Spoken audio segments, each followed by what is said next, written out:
Ghost Hunters is one of the greatest shows ever, and it's not for the reason you think. Okay, let me back up a minute. Ghost Hunters is a show that started airing in 2004 and is still ongoing to this day. It's a reality show about a paranormal investigation group, well, doing paranormal investigations. My family and I have watched this show countless times over the years and even own the early seasons on DVD, so it's very nostalgic for me. Now back to my previous statement about it being one of the greatest shows ever, but not for the reasons you think. I say that because you're probably assuming that the actual ghost hunting and paranormal stuff is what makes it good. Well, that is wrong. It's got nothing to do with that. In fact, we're barely going to be talking about the paranormal today. And whether this show is real or not is irrelevant.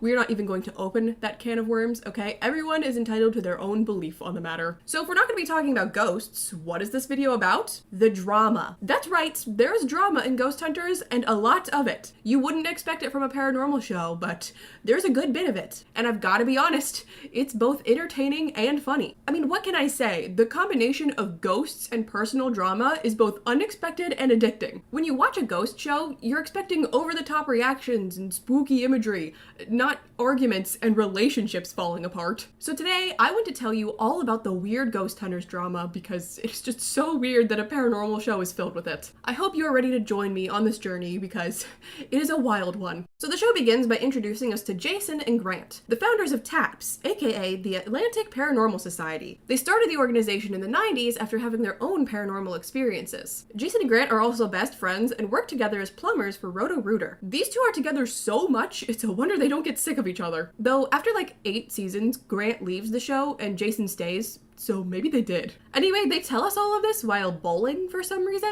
Kind of an odd way to start a show about ghost hunting. Okay, now it's time for the theme song that has awesome freeze frames of all the team members.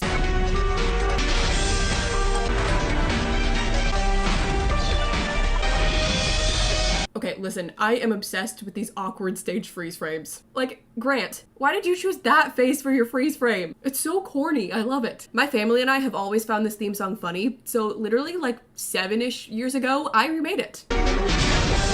I'm not going to show you the rest because my family is in it, but that just goes to show you how much we like the freeze frames. Back to the show, we're introduced to Brian, who is an investigator as well as the case manager and tech manager for TAPS. Now, Brian is the main source of drama in this show, so you're going to get to know him very well. He calls Jason to tell him about the investigation he just booked. Jason. Yeah, Brian. We got a case, man. What, like a poltergeist style? I know this is small, but why was that Jason's response? Hey, I got us an investigation. What, like a poltergeist style?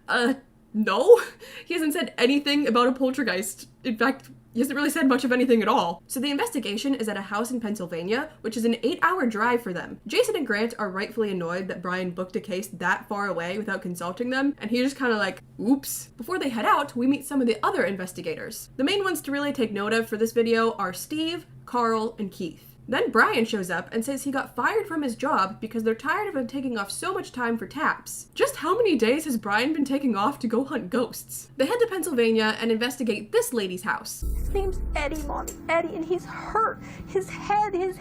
Help him, Mommy. Help him. She put her heart and soul into that. So yeah, they do the investigation, and after they get back home, Brian is like, hey, I just got us 2 more cases in Pennsylvania. Jason and Grant are once again rightfully annoyed, and Brian is once again like, oops. It is only episode 1, and Brian is already causing so many problems. This guy is a hot mess. They head to the first Pennsylvania case, which is the Mishler Theater. Brian can't find it and has them driving all over the place. When they finally arrive, Jason yells at him. Once inside, Brian gets in trouble with Jason yet again. He's the tech manager, meaning he's in charge of all the equipment they use, but he keeps losing it. When Jason confronts him about it, he's all, well, I can't watch it 24/7. What am I supposed to do?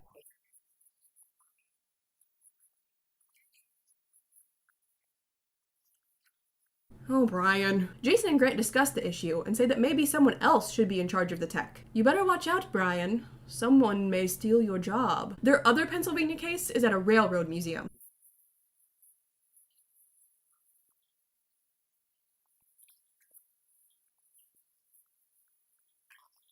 I'm sorry, that is the funniest thing I've ever heard. I know I shouldn't laugh, but come on. A parallel reality? Why is it that Brian always looks so suspicious and guilty, as if he's just done something wrong? During the night, Brian calls everyone upstairs because there's a chair flipped over in the hallway when it was sitting upright before. Personally, I think he flipped it himself. Everyone else says that Brian always blows things out of proportion. They can't even use it as evidence because he was alone with no cameras when it happened, so there's no way to even verify it. Back at home, they have a Taps cookout. Woohoo! Brian goes around asking everyone, hey, did you flip that chair? Were you trying to mess with me? Did you do it? Something about this makes him even more suspicious to me. It was you, wasn't it, Brian? You flipped the chair. On their next case, we meet another team member, Brian Bell. That's right, there's another Brian, and he's somehow worse than the other one. To avoid confusion, we will only refer to this one by his full name, Brian Bell. He's super late to their investigation, and they can't leave without him. They call him out on it, and he just gives this dumb smile.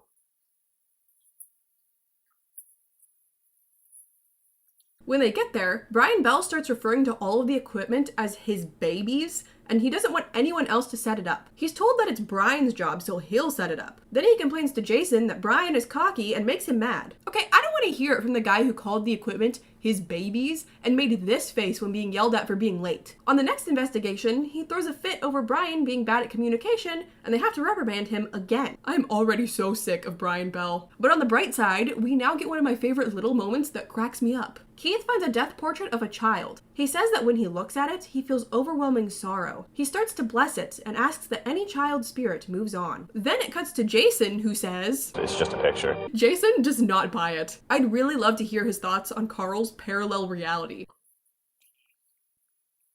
The next investigation, we're introduced to Andy. Now let me tell you a little something about Andy. He is beyond annoying. Look at that. Look at that. Look at this. We got some orbs coming in now. Wow. Did you just see that? Go back. Go back. Look at that. Look at the angle. Nice. Oh, that's crazy. Whoa. It's difficult to pinpoint what exactly is so aggravating about Andy. If I were to try to describe him, I would say that he's arrogant, a know-it-all, a bit of a baby, way too enthusiastic, attention-seeking, and irritating. When he speaks to someone, it just feels like he's talking down to them as if he knows better. Look, maybe in real life he is a fantastic person to be around, but in this show and the way that it's edited and that he's presented in it, I can't take him. Look at that. Look at that. Look at this. Did you just see that? Look at that. You only get a little dose of Andy in this episode, but I promise that by the end of this video, you will see what I mean. Taps is investigating the Eastern State Penitentiary next, and they've brought a new girl named Sherry. She'll be important later, but for right now, just know that she exists. Brian and one of the camera guys were taking pictures in one of the cell blocks. They saw a black mass dart past them, and they handled it in the most professional way possible. Dude, run!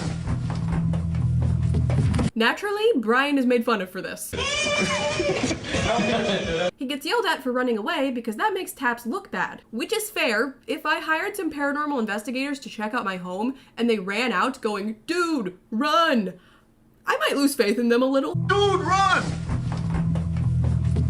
Oh, hey, Brian Bell is here too. I had no problem sitting here looking at the monitor all night. Oh, really? Well, that's good. I'm glad that we can rely on you to sit here and watch the monitors and don't have to worry about you abandoning your post to go across the street to the gym and flirt with the girls there. Except that's exactly what he does. The others come back from investigating and he's just gone. They find him across the street hitting on girls. Brian Bell is the worst. Jason and Grant are really mad and reprimand him. They complain about how they always have to discipline him and it's time to lay down the law. Except not really. He's still around for the rest of season 1. But we never see him again after that, so I guess eventually they did lay down the law. In a later episode, Andy is back. Oh, how wonderful! Andy will just not shut up in this one and keeps trying to push his ideas for where the cameras should go, even though it won't work. Brian is getting super annoyed by him. So, well, 3 more seconds, I was Then Andy starts complaining that Brian keeps barking orders at him, and Jason is like, Andy, he's the tech manager. That's what he's supposed to do. Brian tries to talk to him about it, but he's still all, okay, well, don't bark orders at me. Later on, he's really enthusiastic about debunking an experience the homeowners had with their door, and it just keeps cutting back to Brian making this annoyed face. Stand off to the sides for me. If someone was to come in here. Brian is so done with Andy in this episode. Then Jason and Grant have an intense argument with Steve and Brian about orbs. Orbs are not signs of hauntings, guys. I know, We're but- in this trying to find improved hauntings. So bringing me orbs, bringing me dust, bringing me lint, I know, but- isn't gonna prove anything. Why are you gonna hate? Next, Taps heads to an armory. Brian lies and says he knows how to use a Geiger counter when he really doesn't, which annoys Steve. I had my doubts whether or not he knew how to use a Geiger counter. If he doesn't, then he should have just said, "Wants to try to embarrass me like that? Screw him. He's such an ass." The main event of this episode is their sound guy Frank getting laid out like a bad sack of potatoes. Frank getting laid out like a bad sack of potatoes? Bad sack of potatoes? Yeah. Basically, his sound equipment lifts up on its own, smacks him in the face, and he falls to the ground. Again, we are not here to discuss whether it's real or not, but that is what happens in the episode, and Frank is very shaken up by it. The reason I bring this episode up is because in the moment, they're all really nice and caring to him, but when they view the footage of it later, this is how they react. You can't just bite it. Lamb. Yeah. Oh, man. Oh, my gosh. I hate to smile, man, but Poor Frank. They just keep watching him fall over and over again and reacting like that. Oh, my gosh. Hey, remember the new girl, Sherry? Well, her and Steve are being all flirty. However, there is a rule at TAPS where they're not allowed to date each other. Brian reminds Steve of the rule, and he's like, well, if we got to that point, she could just quit. Real nice, Steve. Andy is for some reason just in Jason's house and goes up to him and is like, hey, can we talk about Brian? Basically, he's still upset that Brian barks orders at him. Jason says that he could work on something other than tech. So, like, I could start maybe doing some debunking work? And so Andy, the master debunker, as I like to call him, is born. He loves debunking and wants everyone to know about it. It's really given me a chance to work on a lot of experimental ideas. I had some things going through my mind. I'd like you to take a look and get your opinion on it too, you know? Wire sticking right out. We got holes in the We have holes in the ceiling. this room is where a lot of stuff moves. Please tell me he's starting to get on your nerves too. Am I actually just a horrible person and he's not annoying at all? In the next episode, Steve and Sherry are a full-on couple. Sherry asks Steve what they should do if it's an issue with Jason and Grant, and he says he doesn't know. Don't lie, Steve. We all heard you say that she could quit a few episodes back. Jason and Grant are worried that they could lose one or both of them if they have a messy breakup. You never see Sherry again after this episode, and they mention Steve being single in a few episodes from now, so I guess Jason and Grant were right.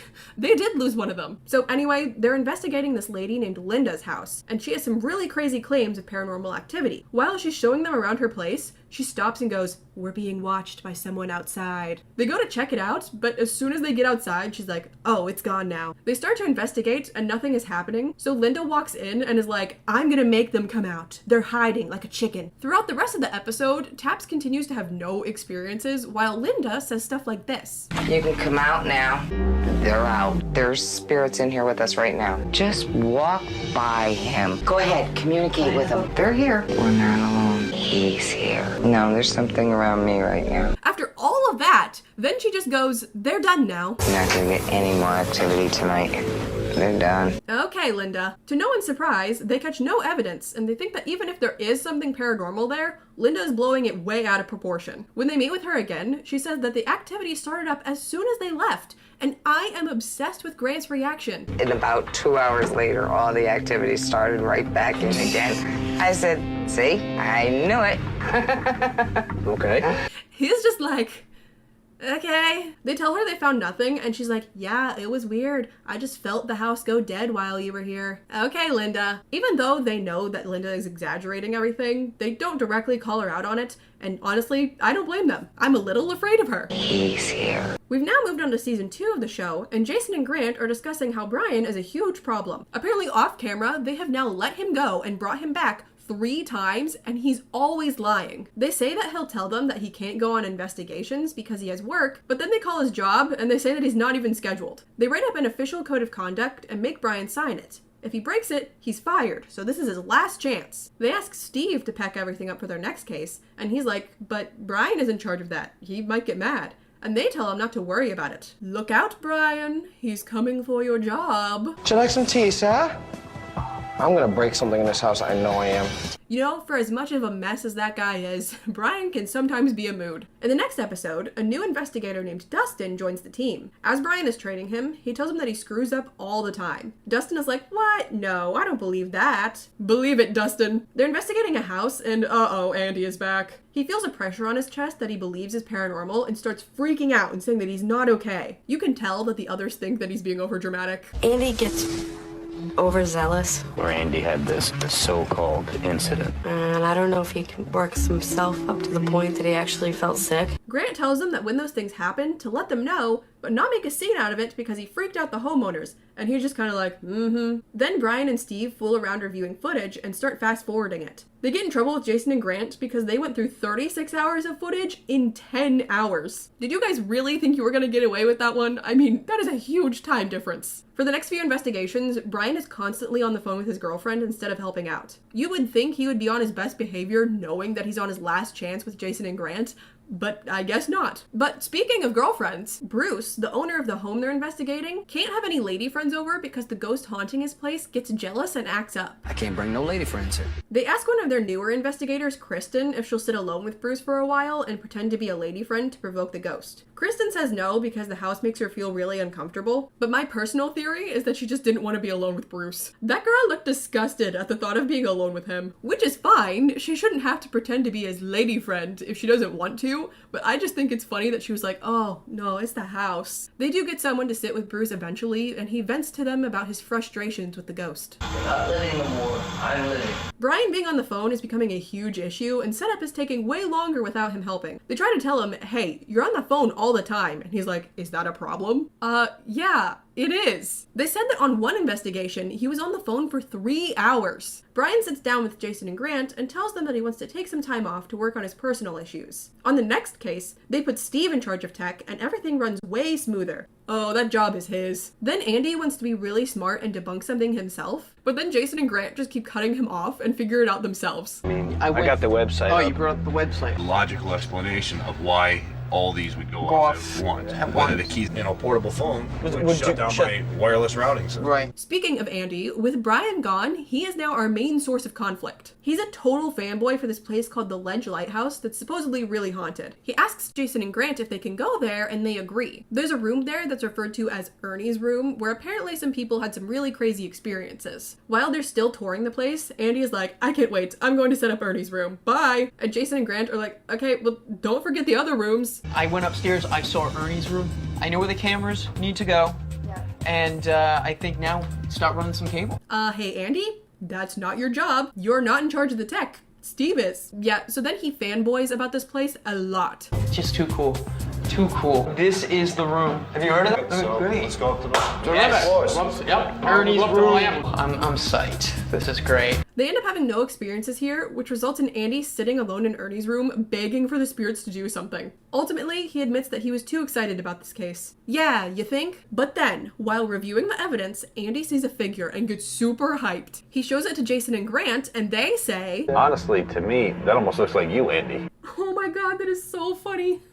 He was so excited about the figure and it was just him. They tell Andy to do more research from now on, and in the next episode, he's dressed like this. Oh god, I think the Ledge Lighthouse not being haunted ruined him so much that it turned him into a bad boy. This is his villain origin story. While they're waiting on Jason and Grant to finish touring the place, some guy steals some of their equipment. Steve and bad boy Andy chase after him and he drops the case. I was just about to tackle him when I lost my footing.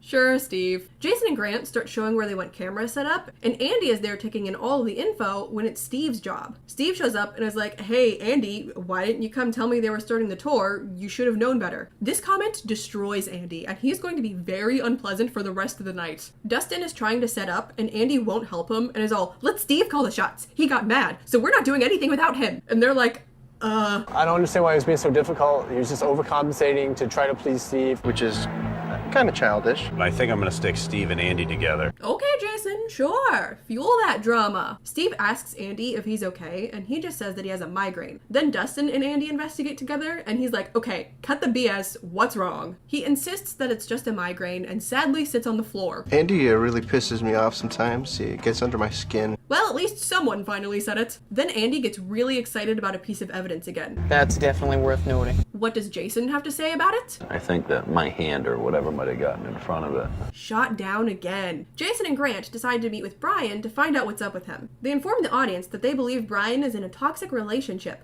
and they've seen him break up with this girl 3 times now. They also say that Brian is a compulsive liar, and they've been trying to help him get his life together for 6 years now. They meet with him in a baseball field for some reason. Kind of an odd place to have this conversation, but okay. Brian can't decide if he wants to stay with Taps or not because his girlfriend doesn't like him ghost hunting. Grant tells him that he can have both Taps and a girlfriend. He shouldn't have to choose. Brian ultimately decides to leave Taps for good because he thinks he can work things out with his girlfriend. He and Jason have the world's most awkward handshake and they go their separate ways. You know, Brian is a bit of a mess who lies a lot and loses equipment and causes all sorts of problems. And apparently Jason and Grant have been trying to help him for years to no avail. But if this is at all real and he actually was in a toxic relationship, then this is a sad way for him to go out, and I hope he's doing okay now. He does briefly come back later, but ends up leaving again for good this time. But with the departure of Brian, that pretty much does it for the drama. Steve officially takes over as the tech manager and stays in that role for the rest of the series. A new investigator named Dave comes in and pretty much replaces Brian. He doesn't cause problems and seems like a really nice guy, and he's still on the show to this day. There's really no problems anymore, and everyone just seems to be having a lot of fun. So yeah, that does it for the weird ghost hunters drama. Who knew that there would be so many problems in a show about ghost hunting,